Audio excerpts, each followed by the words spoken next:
कर देना।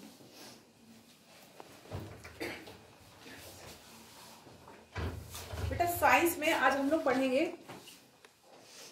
संचारी रोग और असंचारी रोग। क्या होते हैं संचारी रोग?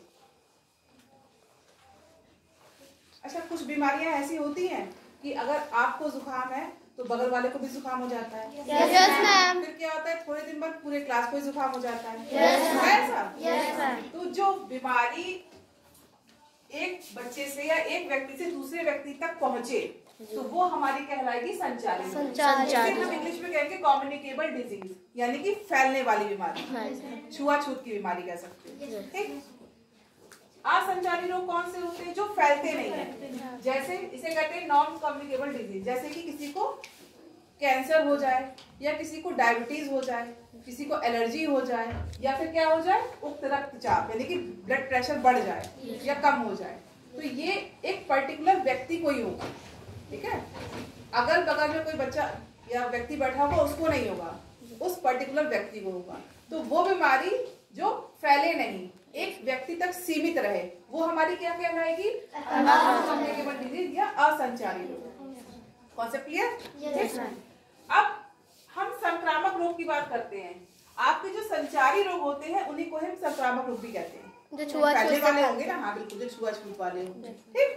तो पहला है, जैसे हम जुकाम को ले लेते हैं, ये भी एक वायरस से होता है। क्या नाम है उसका? Rhino virus. ठीक। नेक्स्ट क्या है? चेचक।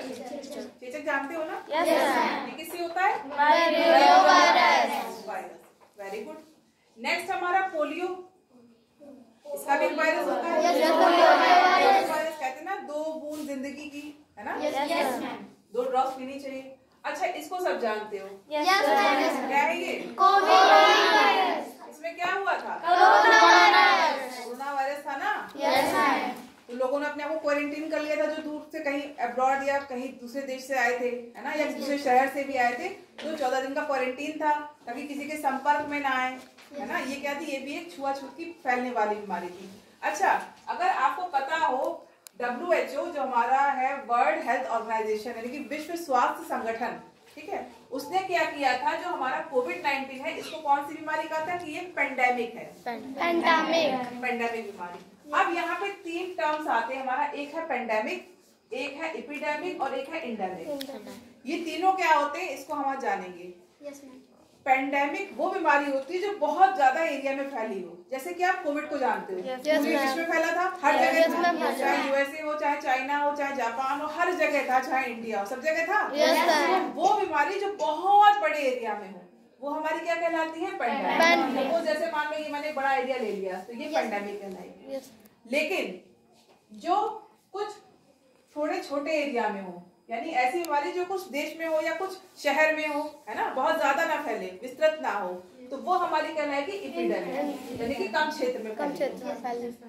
तीसरी है एंडेमिक, जो उससे भी कम क्षेत्र में फैले। मान लो यही कोई ऐसी बीमारी फैल जाए जो लोकल एरिया में हो, है ना, कोई ऐसा वायरस आ जाए जो लोकल एरिया में है आपका, तो वो हमारा क्या कहलाएगा? एंडेमिक। समझ में आया कॉन्सेप्ट? इसको उल्टा पढ़ो, एंडेमिक बीमारी वो होगी जो एक छोटे क्षेत्र में, ठीक, उससे बड़ी क्या होगी? एपिडेमिक, बड़े क्षेत्र में हो।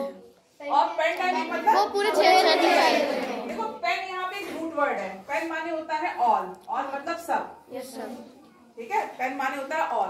तो ऐसी बीमारी है, ऐसी कोई चीज जो बहुत बड़े एरिया में हो, बहुत बड़े क्षेत्र में हो, ठीक है, तो उसे हम क्या कहेंगे? पेंडेमिक। समझ आया सबको?